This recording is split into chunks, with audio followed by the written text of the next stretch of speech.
The road stretched ahead like a black ribbon, swallowed whole by the storm.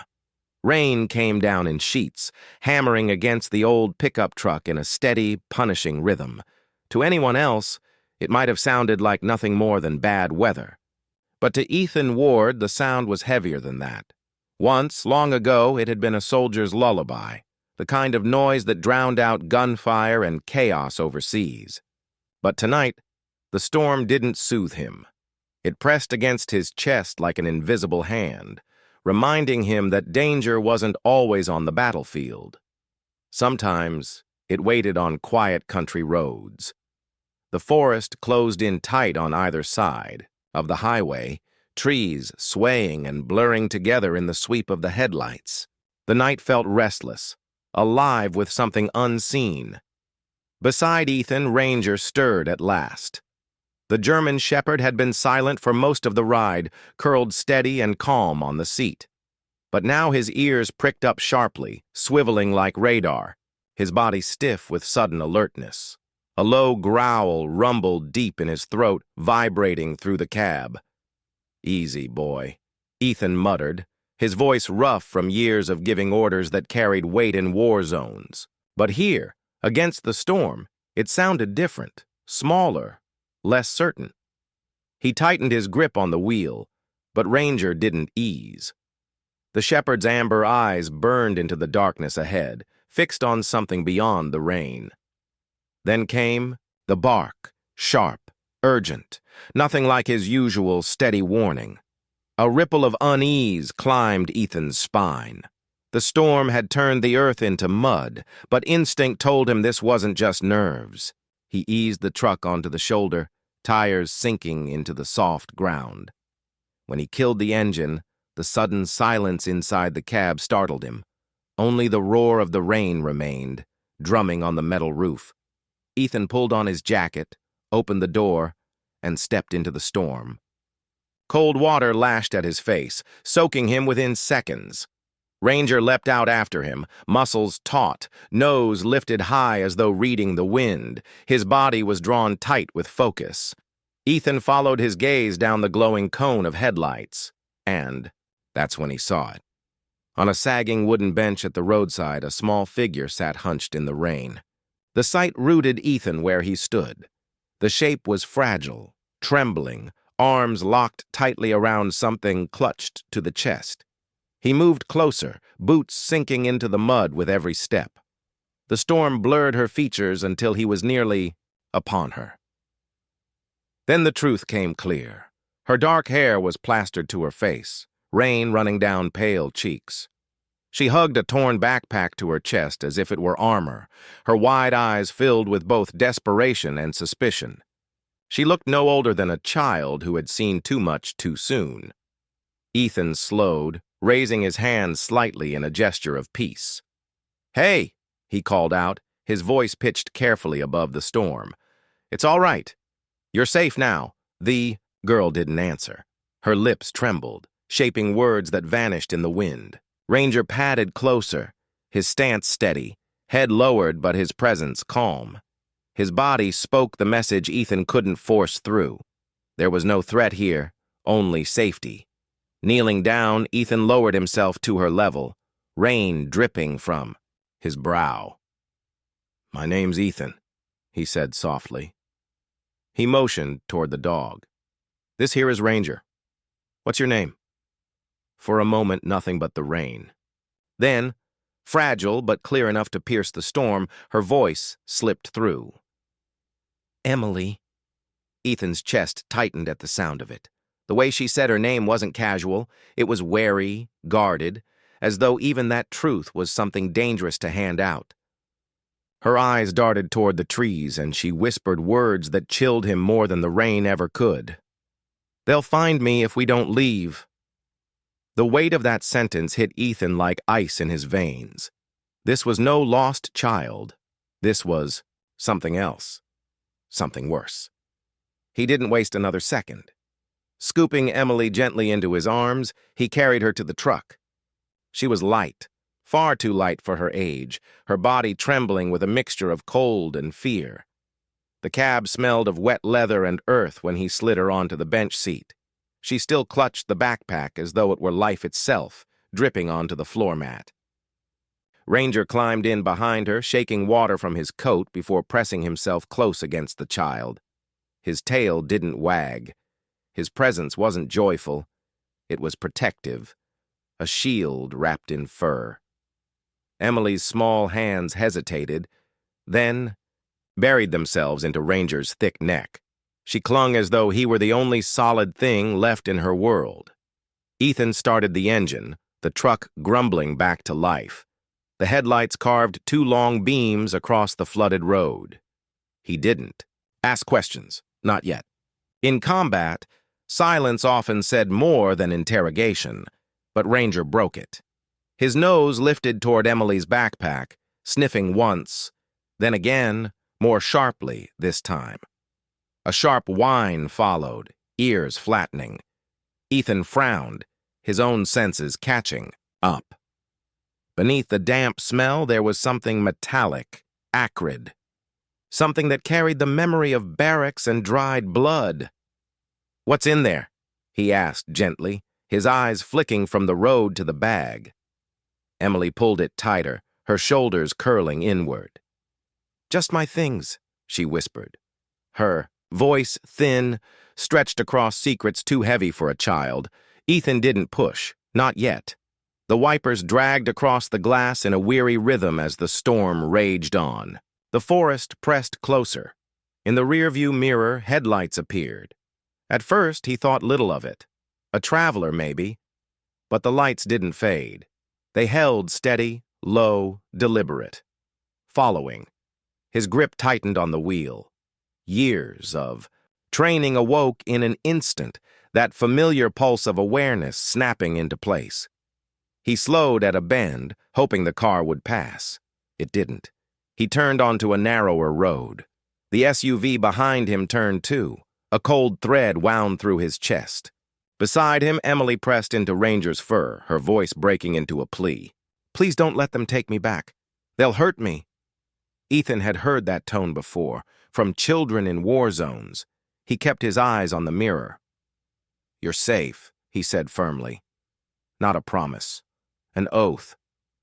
Ranger barked once, a deep, resonant sound that seemed to echo the girl's fear. The SUV's lights glared brighter, bleaching the mirror. Ethan's pulse steadied, not from calm, but from focus. He knew this game. Pursuit, evasion, the art of survival. Rain hammered down.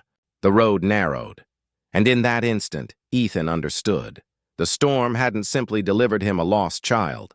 It had delivered him an enemy not yet named, and a choice he could not yet refuse. The rain had softened to a steady drumbeat by the time Ethan veered off the main road and onto a dirt track nearly hidden by the forest. The truck jolted and bounced, over roots until the husk of an old lumber warehouse appeared. Its roof sagged, its tin sheets rattling in the wind, but it offered shelter. Ethan killed the lights and cut the engine. Darkness folded around them. "Stay close," he told Emily, his voice calm but his body taut with readiness. Inside, the warehouse reeked of mildew and rust. Broken saw blades hung on the walls, relics of another time. Ethan guided her to a stack of crates while Ranger circled, memorizing the air. For a while, only the storm filled the silence. But then Ranger stiffened, his nose pressed again at Emily's soaked backpack, more insistent this time. He pawed at the canvas, ears twitching. "Ranger?" "No," Emily said quickly, hugging the pack tighter. The dog whined. Ethan crouched, his voice steady. "Emily, let me see." Her eyes widened, fear old and heavy in someone so young. "You don't have to tell me everything," Ethan added softly. "But if it's dangerous, hiding it won't help." At last, her trembling fingers slid down the zipper. Inside lay a bundle wrapped in plastic. Ethan peeled it back carefully. A USB drive, cracked but intact. Beneath it, a stack of papers, water-stained but legible. Even in the dim light, the words jumped out. Northwood Industries Waste Disposal Reports. Ethan's jaw clenched. He knew that name. A company that had its roots sunk deep into the valley. A company half the town depended on. A company that no one dared question. Emily's eyes filled as she whispered, "My mom worked there. She found out they were lying about the water, about where they dumped things. She said she had proof, and then she was gone. It had Junova, man." Her voice cracked on the last word. Ethan felt the old ache of recognition, the soldier's sorrow at hearing the familiar cadence of loss. When he asked softly, "3 months ago?" Emily's gaze dropped.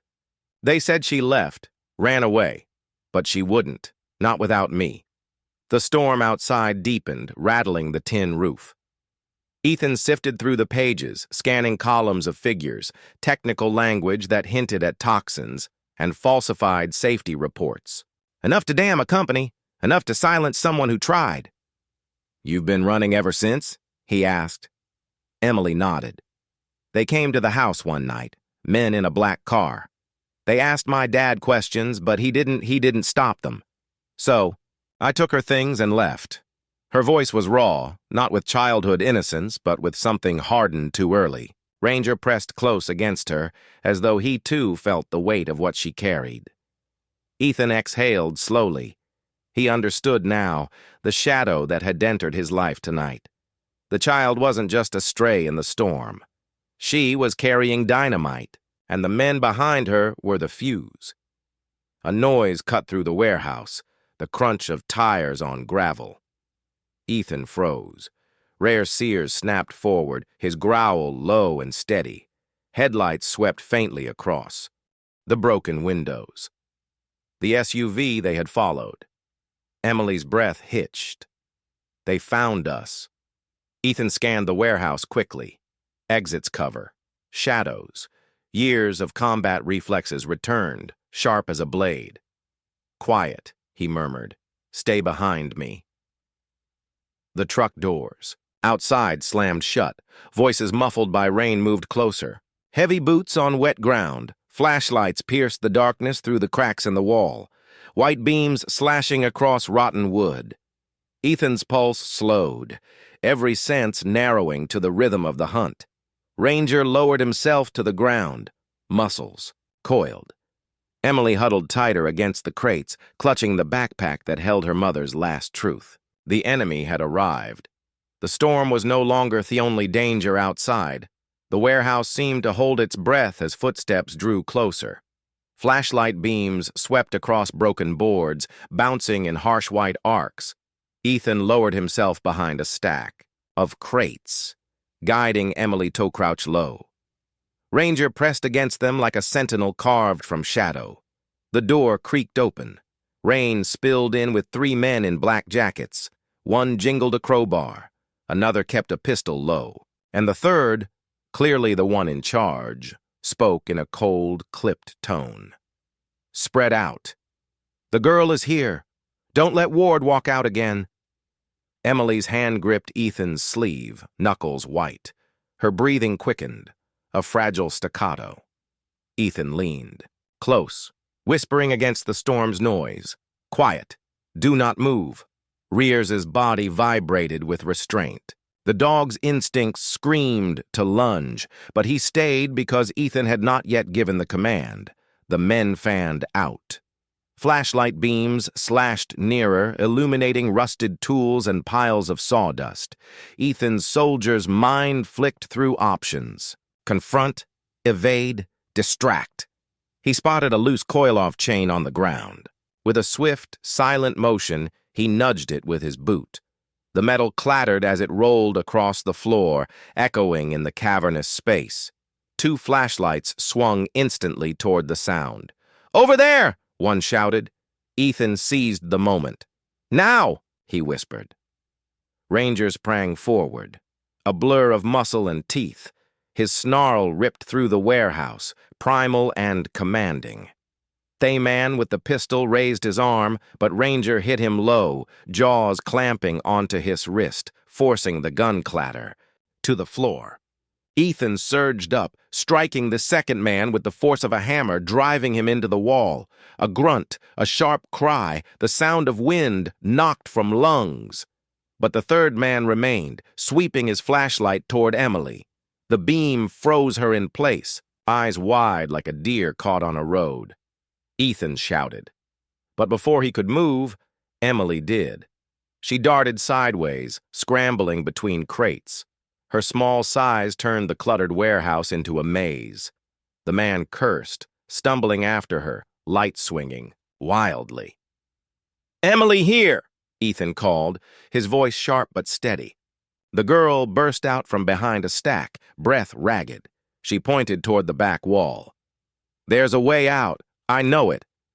Ethan followed her gesture. A collapsed section of siding where the wall gaped just enough for a child to slip through. Rain lashed the opening, forest shadows shifting beyond, but before they could move, a new voice cut through the chaos. Deep, commanding Ward. The name froze Ethan in place. From the doorway, another figure stepped in, taller, heavier. His face shadowed, but his voice unmistakable. Ethan Ward. "I told them you wouldn't stay gone forever." Emily's eyes flicked to him, confusion mixing with fear. Ranger growled low, hackles raised. Ethan's pulse pounded, a drumbeat of past and present colliding. The voice belonged to a man he had once worked beside during his short contract years ago, a security job guarding shipments for none other than Northwood Industries. The man's words dropped heavy in the air. "You know what happens to people who get in the way. You should have walked away." Ethan straightened slowly, fists clenched. His voice was quiet, almost calm. "I did walk away, and that's why I'm still standing."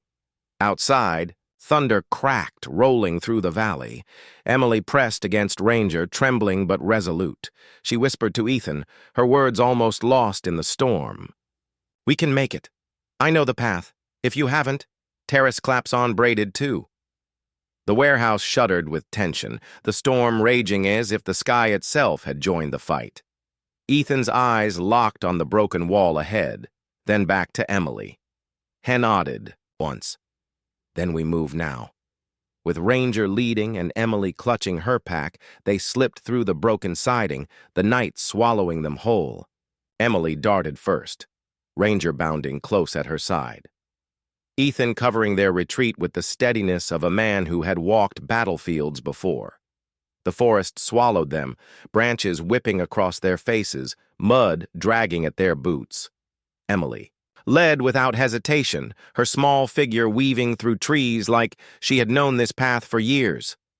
"This way," she called, breathless but certain. Ranger kept pace, guiding her with his shoulder while Ethan followed. Every sense tuned for pursuit. The SUV's headlights never pierced this far. The storm masked their trail, thunder rolling over the sound of shouts behind them. At last, after what felt like miles, they stumbled onto a gravel road that wound toward the edge of town. Hours later, drenched and exhausted, they reached the dim apartment building where Clara Reyes lived. Clara, a journalist Ethan had once crossed paths with when leaving the service, was a woman who carried both steel and compassion in her eyes. She opened the door to find Ethan, the dog, and the soaked child at his side. "Ethan," she breathed, disbelief mixing with concern. He nodded, voice rough. "We need your help now." Inside, warmth and lamp light replaced the storm. Emily placed the USB and papers on Clara's kitchen table, her small hands shaking but determined. "These were my mom's," she said. "She wanted people to know." Clara studied the items, her face tightening with grim resolve. "Then people will know," she replied. Ranger lay down beside Emily, pressing close as though anchoring her in this fragile calm. For the first time since the night began, the girl let herself lean into his fur, her eyes fluttering with exhaustion but edged with safety. Ethan watched, something long dormant, stirring in his chest, a glimmer of hope he had thought gone with the war. But peace was never simple. Ethan hung his jacket on the chair. Something slipped from the pocket. A small slip of paper soaked and wrinkled. He unfolded it. Letters smeared by rain, but still legible. "This is not over. They will come again." The words weighed heavy in his hand. Ethan's gaze lifted to Emily, now half asleep against Rares's side, and to Clara, who was already opening her laptop with determined fingers. Outside, the storm had passed, but Ethan knew another one was gathering, quieter, darker, and far from finished. The night after the storm refused to let Ethan sleep. The apartment was quiet, too quiet for a man whose life had been carved by war. He sat near the window, the glow of a street lamp bleeding through the blinds, his hands wrapped around a mug of untouched coffee. Ranger lay at his feet, ears twitching in restless dreams. Across the room, Emily slept curled on the couch, one arm still draped protectively over her backpack. It should have been over. He told himself that he had found the girl, pulled her from the storm, outrun the SUV, fought men in the warehouse, and brought her to safety.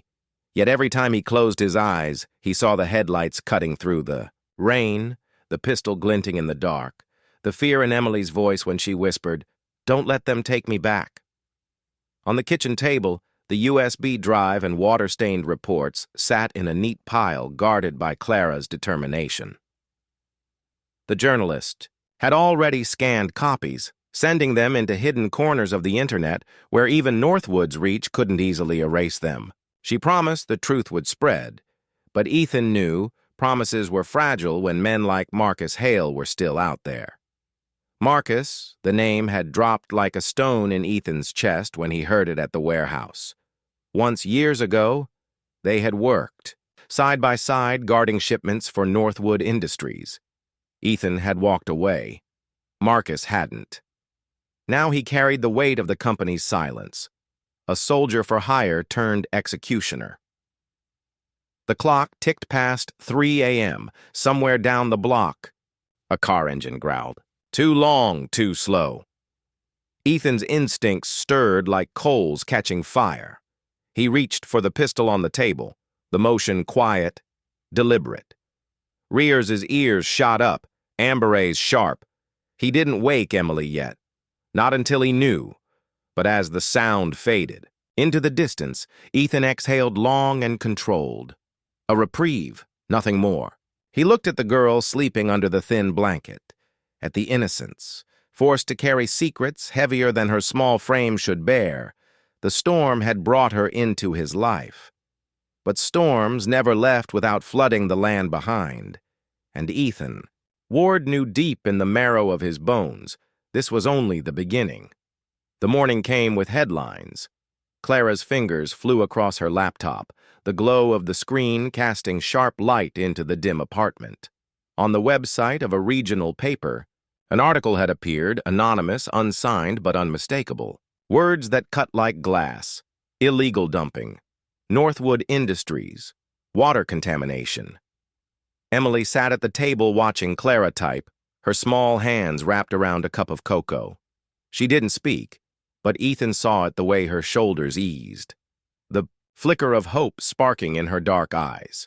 For a child who had carried only fear, the idea that her mother's truth might finally be heard was a fragile flame. But Ethan knew flames drew predators. By midday, the backlash began. Clara's phone rang endlessly, unknown numbers filling the screen. Some were offers, journalists demanding interviews, activists offering to help. Others were threats, blunt and vicious, promising silence one way or another. Then came the knock. Ranger was on his feet before Ethan reached the door. Teeth bared, hackles high, a folded envelope slid under the door. The paper smelled faintly of solvent. Ethan scanned the stark black type. Stop or the girl disappears for good. Emily's breath caught. Clara palled. Ethan crumpled the note in his fist. He had seen intimidation before, but this was not just warning. This was precision. That night, Clara pulled Ethan aside. There's something you should know. Marcus Hale. He's still head of Northwood Security Division. He's the one behind this. The name burned again in Ethan's chest. He remembered Marcuse's. He had been. Steady hands, sharp eyes, a soldier who once saved Ethan's life in a desert far from here. But men change. Marcus had chosen the paycheck, the silence, the power. He won't stop, Clara whispered. If we press forward, he'll come for her, for all of us. It is not two walls, said about two Mars in it. Why the back did him have placed antonym? Ethan looked at Emily asleep on the couch. Ranger curled protectively beside her. The storm outside had passed, but another was gathering fast. He tightened, his jaw. Then let him come. I'm done running. The article should have spread like wildfire. Instead, it sputtered. By the following day, Clara sat staring at her laptop. Frustration etched deep into her face. The story had been shared, mirrored, copied, but local outlets buried it beneath business fluff and sports scores.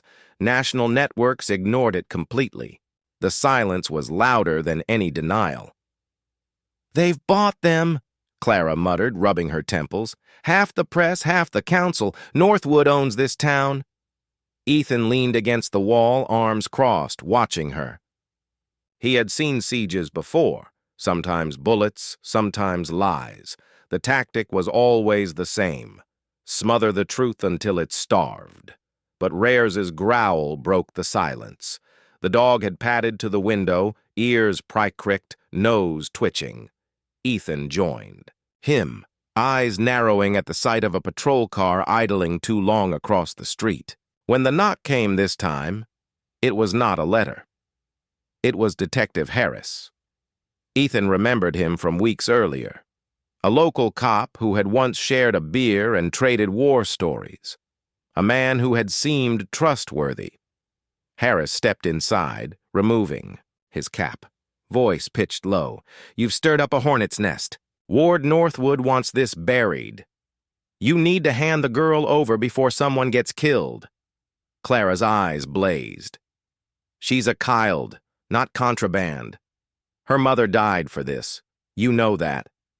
But Ethan caught the flicker in Harris's gaze, not warning, but calculation. A man already bought. His words carried less concern than rehearsal. The betrayal settled in Ethan's gut like ice. That night, the trap was sprung. The apartment door rattled with force, hinges screaming. Shadows poured in men in black, their steps swift and coordinated. Ranger lunged first, a blur of fur and fury, driving one back with a snarl. Ethan pulled Emily toward the fire escape. Clara, shoving her laptop into a satchel. Gunfire cracked. Plaster burst from the walls. Clara cried out, clutching her arm, though the wound was shallow. Ethan shoved her ahead, urgency burning through his veins. Move. Emily stumbled, wide-eyed. But then, something shifted. Instead of freezing, she grabbed a glass from the counter and hurled it at the nearest attacker. The crash bought them seconds, just enough for Ranger to slam into the man's legs and drag him down. They spilled into the night, boots pounding down rusted stairs, rain spitting from a fresh storm rolling in behind them. Harris's voice rang out, bitter and cold. Run all you want, Ward. They'll take her in the end. Ethan didn't look back. He carried Emily against his chest, her small frame trembling yet unbroken. Ranger bounded ahead, clearing the path while Clara staggered but kept pace, blood streaking her sleeve. They vanished into the maze of alleys, the sound of pursuit echoing close behind. For the first time since the storm, Ethan understood fully. Northwood wasn't just coming after Emily. They were coming after anyone who dared to keep her safe, and betrayal cut deeper than bullets. The alleys spat them out into the edge of town, breathless and battered. Clara's arm pulled through the sleeve of her jacket, but she waved Ethan off when he tried to stop. It's nothing, she gritted, eyes still, blazing. We can't slow down. They found cover in an abandoned gas station. The roof sagged, pumps rusted, glass shattered long ago. Ethan stood guard at the doorway, Ranger prowling restless circles, nose alert to every scent. Clara pressed gauze against her wound, and Emily sat quiet, backpack clutched tight against her chest. It was Emily who broke the silence. "I know where the rest is." Ethan turned, crouching beside her. "The rest?" Her eyes flicked to the pack. "What?" "My mom really found the USB and papers." "That's not all," she told me once. "If anything happened, there was a box hidden at her job site out in the woods near the old dumping ground." Clara's head snapped up. "A box? What kind of box?" "A metal one," she said. "No matter what, don't let anyone from Northwood have it." Emily's small voice trembled, but her gaze was steady. Ethan's pulse slowed into the familiar rhythm of planning. A hidden cash proof buried where no one would look except those who wanted it destroyed. "We go tonight," he said simply. Hours later, under cover of darkness, the four of them moved through the forest. Rain clung to the leaves. Branches dripped cold water onto their shoulders. The deeper they went, the heavier the air grew. An acrid stench rising from soil that had long ago been poisoned. Ranger sneezed, then lowered his head, uneasy. When the trees parted, the ground opened into a scar. A pit carved years before, its edges collapsing. Water pulled black and stagnant at the bottom. Rusted barrels jutted like bones from the earth, their paint eaten away. Toxic symbols faded, but still visible. Emily pressed closer to Ethan, whispering, "This is where she said it would be." They searched among the wreckage. Clara combed through, broken boards and rusted chains. Ethan pried loose stones with his knife. It was Ranger who found it pawing at a mound of dirt near the tree-line, whining until Ethan knelt and dug. His fingers struck metal. A small steel case corroded but sealed. Ethan pulled it free, mud clinging to its edges. Emily's breath caught. "That's it. Thank you for watching." Ethan set it down, flicked open the latch. Inside lay stacks of documents wrapped in plastic, each stamped with Northwood's insignia. Charts, test results, disposal records more damning than anything they had seen. Nestled on top was a hard drive, its casing scratched but intact. Clara's hands trembled as she lifted it. This is enough to bring them down." But the words barely left her lips before Rares's growl tore through the clearing. His ears snapped forward, body rigid. Ethan followed his gaze. Headlights scrawling through the trees, bouncing off wet trunks, the low growl of engines. Emily grabbed Ethan's sleeve, voice shaking. "They found us." The forest, thick with secrets and poison, suddenly became a battlefield. The headlights carved through the trees, throwing jagged shadows across ground, leached and sick. Engines rumbled low, thendied. Doors slammed. Boots crushed wet leaves as figures emerged, their flashlights slashing arcs of white through the dark. Ethan pushed Emily and Clara behind a fallen log.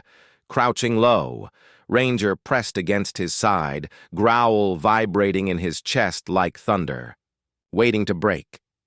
And then the voice came, cold and unmistakable. Ward Marcus Hale stepped into the clearing, rain dripping from his jacket, his pistol held like an extension of his hand. Behind him, half a dozen men fanned out, rifles angled down, but ready. "I told them you wouldn't stay gone," Marcus said, his gaze steady. "But you should have.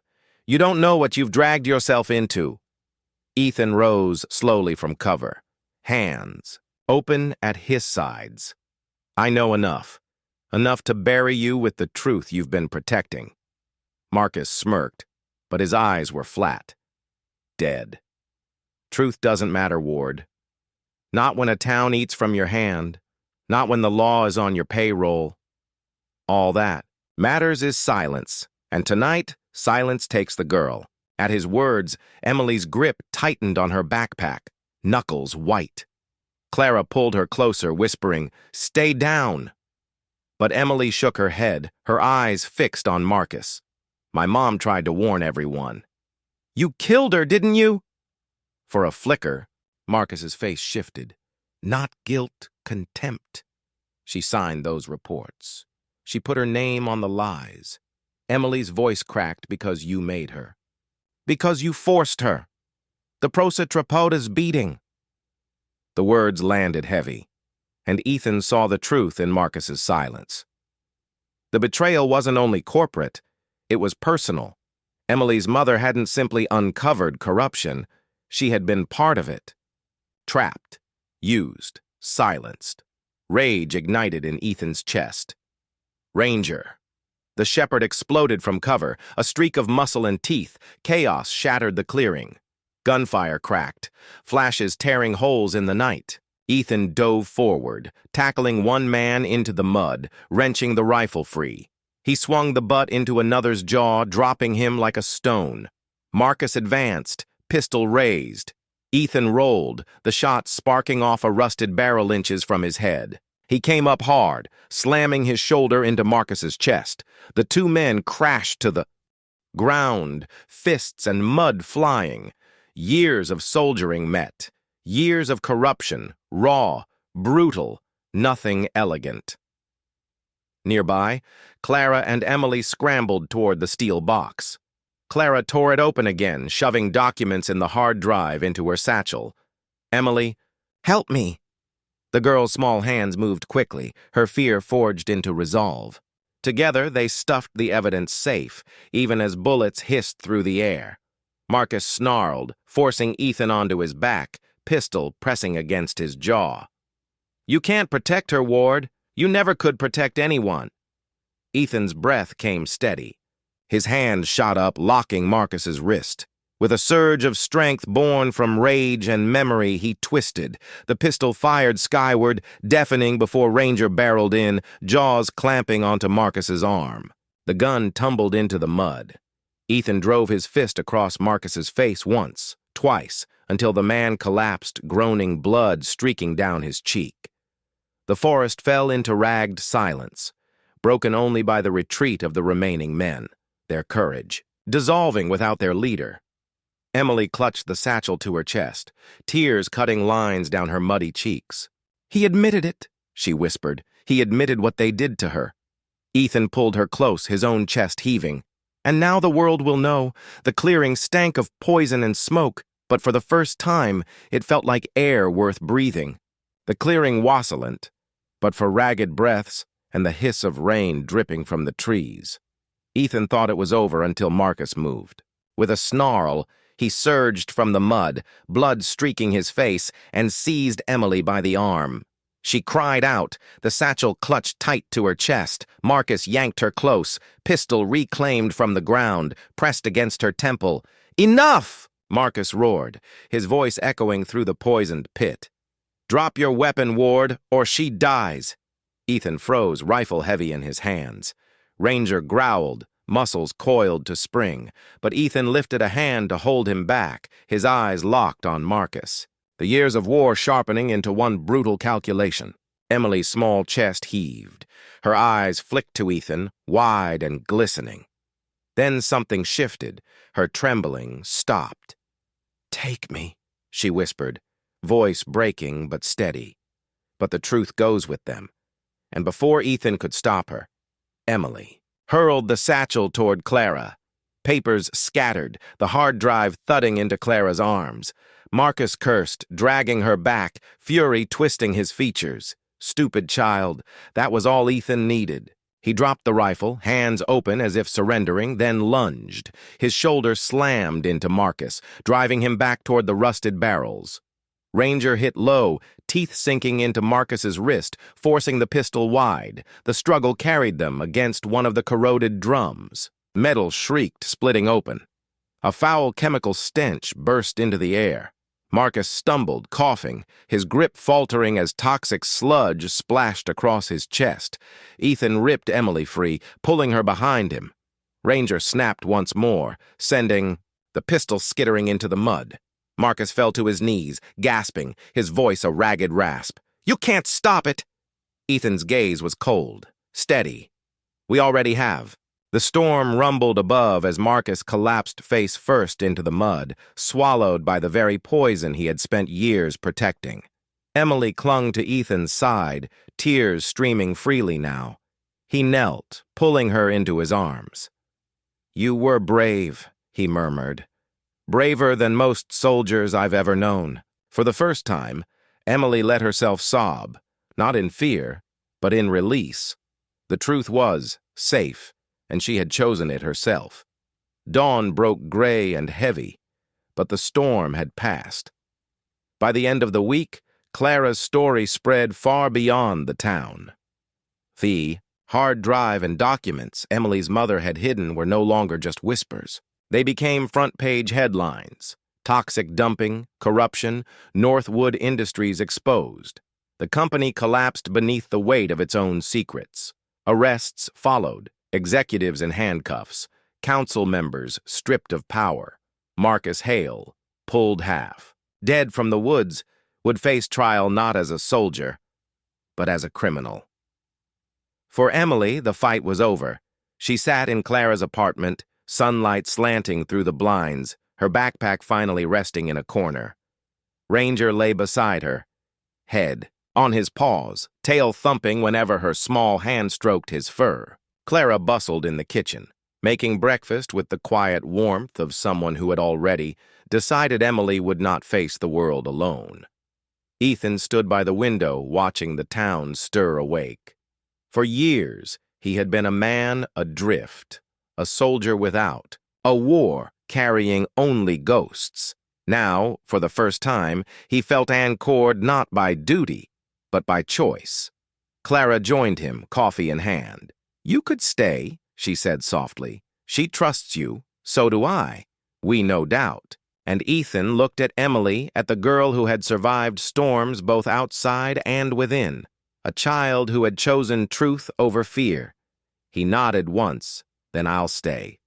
Outside, the sun broke through, spilling gold across the valley. For Ethan Ward, for Emily, for Ranger, the war was over, and in its place something fragile but stronger than any silence had begun.